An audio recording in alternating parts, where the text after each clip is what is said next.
Malus au poids, vers un seuil à 1 tonne 6 et les voitures électriques et hybrides rechargeables partiellement concernées, potentiellement concernées, outre un bonus réservé aux modèles électriques ayant un bon bilan carbone, ainsi qu'un déplafonnement de malus à 50% du prix TTC, le gouvernement aurait bien encore quelques idées supplémentaires pour taxer les automobilistes.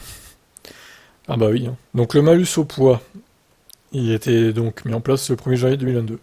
À date, la taxe en ordre de marche, c'est l'autre nom du malus, ne se déclenche qu'à partir de 1800 kg et s'élève à 10 € du kilo supplémentaire. Pour une voiture pesant 1802 kg, c'est 20 € de malus. 2 kg de plus, x 10. Ne s'applique pas aux voitures électriques et aux hybrides rechargeables ayant plus de 50 km d'autonomie en ville ou les modèles accessibles en fauteuil roulant. A noter également que l'addition du malus au poids et du malus écologique ou CO2 ne peut excéder le montant de 50 000 €. Au sujet d'un potentiel abaissement du seuil de déclenchement, pas le moindre doute, la question est bien à l'étude. Bruno Le Maire a confirmé en personne le 31 mai dernier, alors qu'il était auditionné au Sénat par la Commission des Affaires économiques, sur le projet de loi Industrie verte, présenté par Macron il y a tout juste un mois. Nous proposons par exemple que la fiscalité soit alourdie sur les véhicules les plus lourds. Aujourd'hui c'est 1 tonne 8. Nous proposons d'abaisser le seuil à 1 tonne 7 ou 1 tonne 6. On savait que le gouvernement voulait revoir le bonus pour préserver en priorité les véhicules produits sur le sol européen.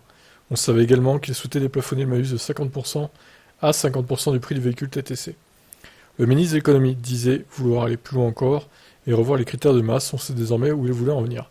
De jour en jour, nous en apprenons davantage et c'est hélas pour découvrir l'existence d'une potentielle taxe supplémentaire. Le sujet sera débattu par l'Assemblée nationale. Il reste maintenant à savoir si les voitures électriques et hybrides rechargeables écoperont également du malus au poids, comme évoqué notamment par Journal d'Automobile. Contacté par Automoto, le ministère de la Transition écologique vers lequel nous avons été redirigés est resté assez évasif sur ce point.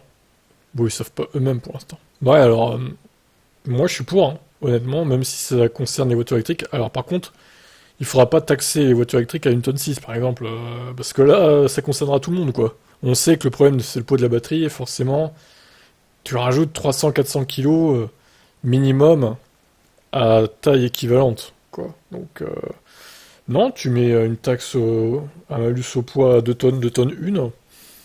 Allez, tu peux pousser à 2 tonnes 2, éventuellement. Pour les électriques, ça me paraîtrait pas scandaleux, personnellement. 2 tonnes 2, ça serait pas mal, ouais. Ça taxerait les gros pachydermes, là, Audi e-tron, Porsche Taycan, les trucs bien chers, là, déjà, qui sont très très chers. Même les Tesla Model X, hein, par exemple, seraient concernés aussi. Je suis plutôt d'accord avec ça, personnellement. Bon, vous en pensez quoi? Doit-on taxer au poids les voitures électriques? Et les hybrides rechargeables, oui, je suis pour aussi. Allez, ciao ciao.